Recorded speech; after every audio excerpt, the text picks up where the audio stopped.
Hi there, I'm Rhino Page. We're here at the Kenn-Feld Group Classic title match that was here in August, rather. And we're going to start out right out of the gate. I've got a ball change. I'm going to play a part of the lane that I haven't played since practice. And that alone is nerve-wracking, especially going into a title match where my opponent has been bowling so good. I thought I threw it pretty good, but I was scared of that out of bounds. One thing about this building, no matter what pattern they seem to put out, there's always an out of bounds, and you can miss a head pin just by not going through the right process for your brain wandering or whatever. And the last thing that you want to do, especially to start a title match, is to wash out. So 247, not too bad.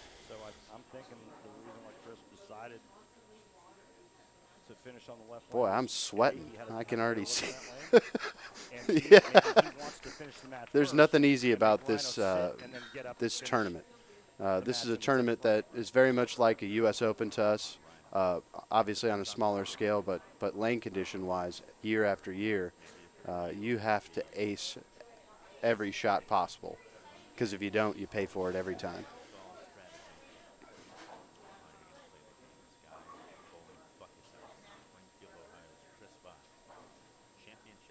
And I'm watching Chris for the first time. I don't watch my opponents ever. And that's a good example right there. He threw a pretty good shot there. He got a little bit firm, which is normal under nervous times. And that doesn't work too well in Coldwater. Part of me wondered if the traffic had influenced his ball motion at all. But it is lanes 9 and 10, and I keep track of every single pair in this building, as well as any of the other buildings that we bowl in on my app. And 9 and 10 has statistically been the hardest pair for me.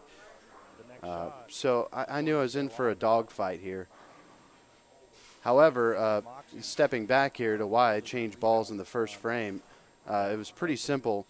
I was either going to throw a storm ride, which I had the whole tournament, which was what I call defense.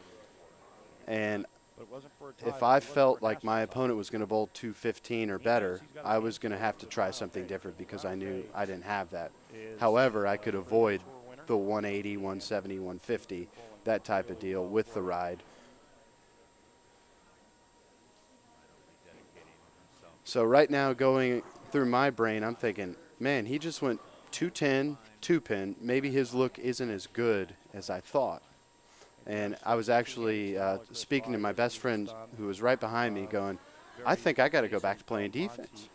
He's not convincing me that he can throw a 5-bagger right now. And so what you'll see coming up here is a big ball change, and I'll move. Let me think. This is a while ago, so maybe 7 left with my eyes and 13 left with my feet. Pretty big move. You know, 2 completely different zones. Now, one other thing that you'll see, and I'm getting a little ahead of myself, but with these lower-end reactive bowling balls, they don't flare a lot, right? So that oil line's constantly going down the lane, especially down the lane on a fresh surface. So it's very much like a urethane ball. And so it carries the oil down dramatically fast. I haven't thrown this ball on the same pair more than 2 games the entire week, so I don't really know what I'm going to get out of it. I was pretty happy to see that shot there in the second frame, read it right. But the whole key for me, especially thinking back now, was I want a ball in my hand where if I miss, I'm going to leave a makeable spare. Very simple. Spare shooting is something I work very hard on, but if it splits, that gets a little more complicated. So avoid the holes.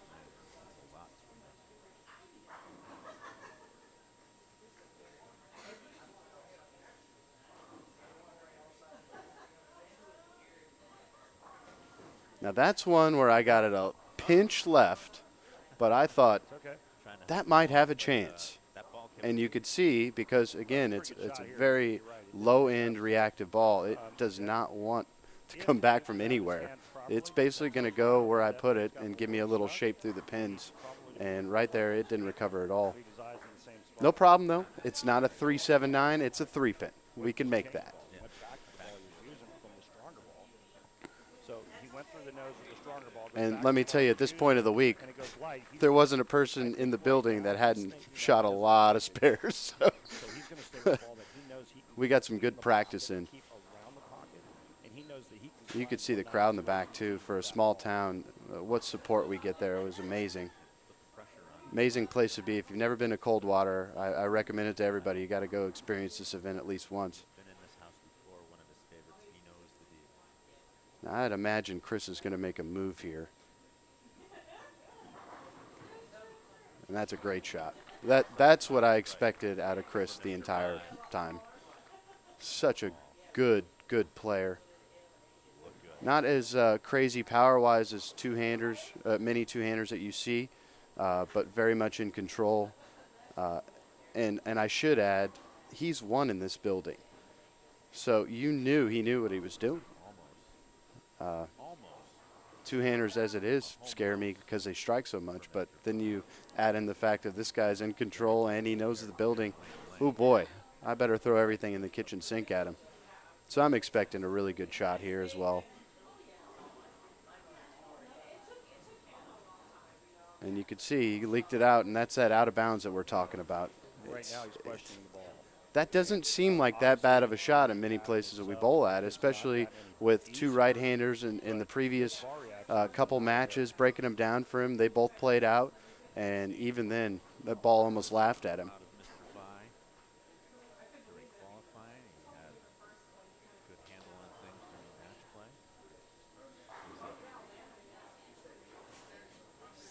This is weird watching my opponent for the first time and talking about him.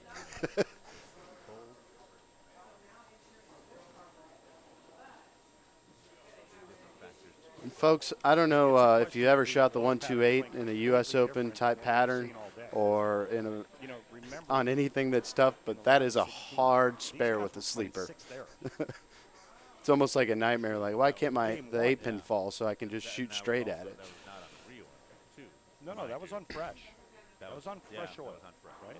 I'll also add that if he doubles there, I might second guess my defensive play.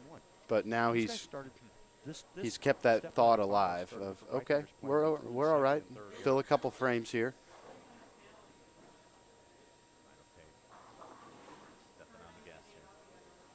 Oh, and there's my little bit of OB.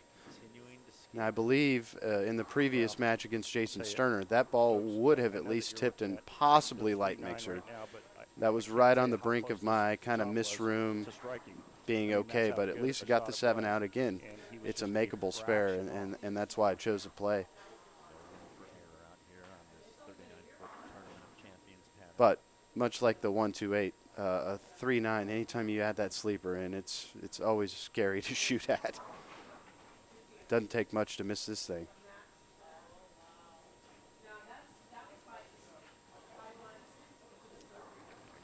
I'm glad my brain wasn't thinking like this while I was playing.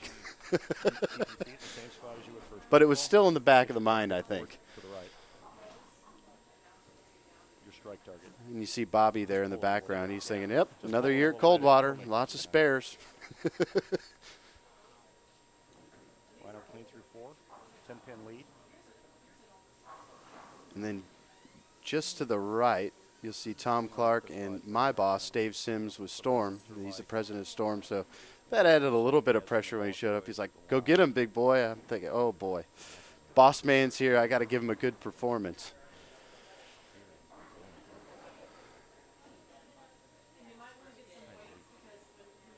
That's a really good pitch right there. And again, you can see it's just going longer and longer, and that's just that ball dragging the oil down the lane.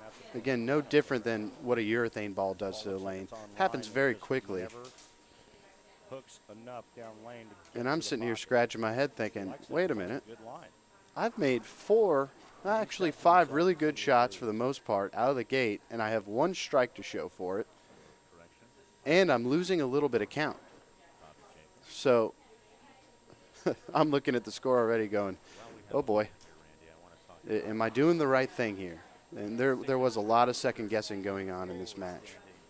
For PBA.com and the merch department And if you notice, it's gotten worse. I got 10 in the second frame, 9 in the third, 8 in the fourth, 7 in the fifth. Oh boy, you know, I don't need no 6.54. We don't want to follow that trend. Good cover.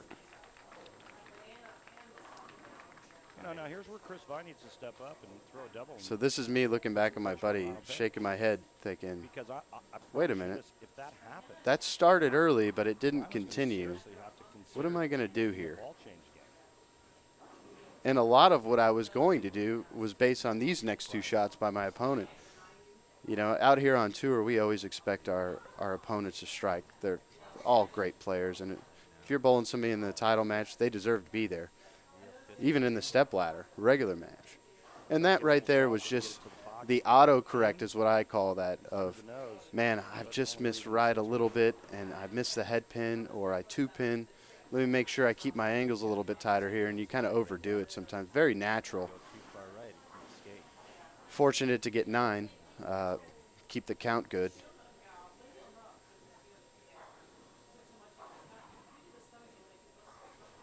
I mean, let's look back at And a well-played spare. Again, in Coldwater, you don't get to the step ladder without making spares. So you normally see great spare shooting. Not a lot of pins being given away because they're so hard to make up. And the last shot goes through the nose. So, I mean, he basically has... Now, I know the camera's away from me, but I think I'm looking at my buddy right now going, what do you think? Do I go in? Do I try for the home run? Do I try to just keep, you know, finagle what I have? I'm still kind of uncertain about what I'm going to do. And there it is, just a little bit right. But he thought he liked that. You could tell by his facial expression. So that's 2 now that he's thrown that he's liked in 2 pin. So I'm watching body language, although I'm not watching my opponent, because I need all the data I can get to help me decide what is best moving forward.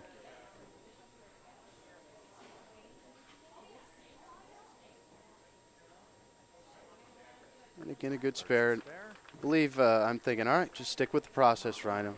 Just stick with the process. My high game this week was 228, to give you folks an idea. But my low game, I believe, was only like 187. So steady Eddie. And this re-rack is just to take a little bit more time. Just be committed. That's the most important thing. You know, it doesn't matter how many tools you have, what balls you have. If you're not committed when you step up on that approach, you're in jail, especially when they're hard. So I'm going to stick with this ride. I'm going to ride it out, if you will. Sorry, pun. Bad pun.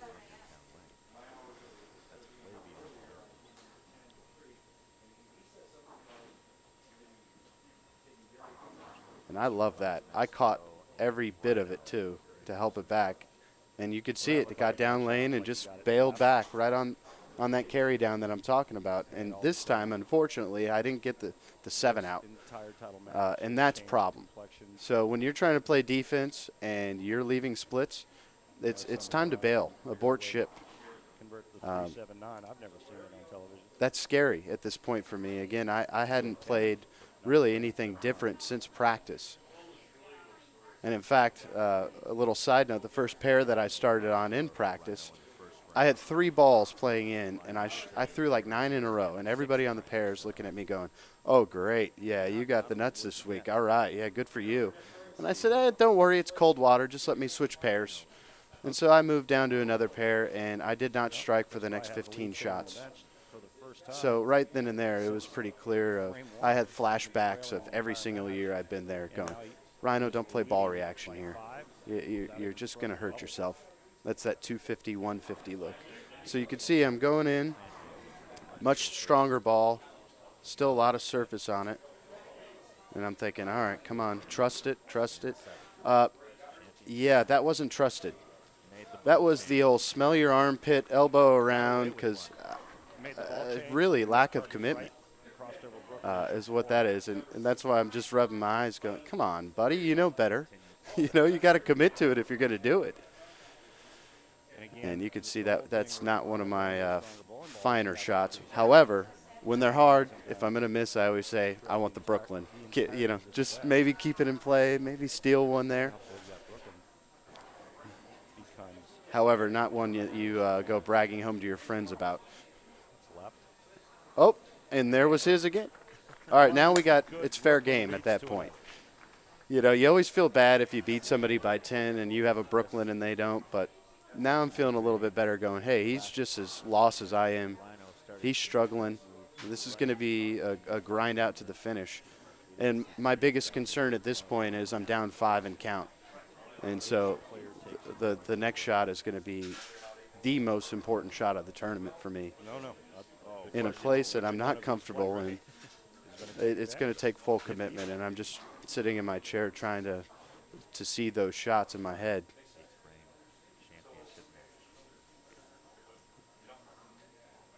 And that was a great shot. That one looked good. Now, some of you might go, okay, he's two-handed. How did he not get that messenger? Very few messengers are had in this building. Some of it is because I feel like the center is a little bit uphill, so the ball burns a little more energy in the front, but it's not visual, and so it plays games with you all the time.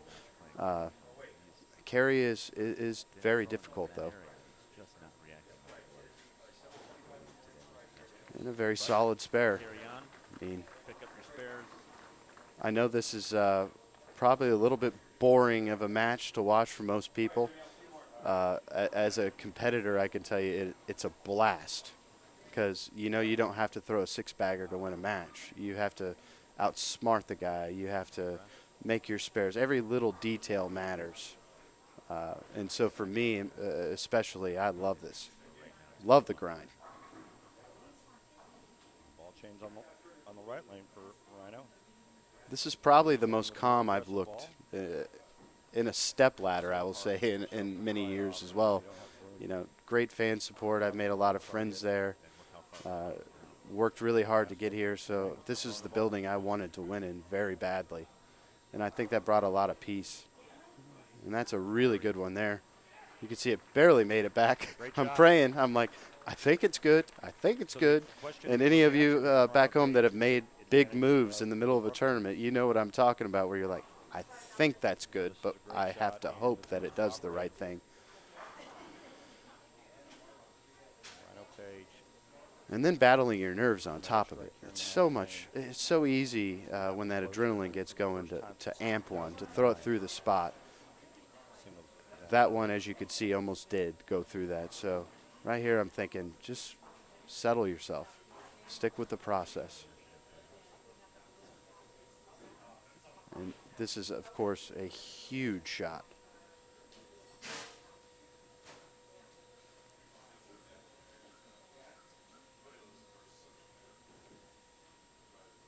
I like it.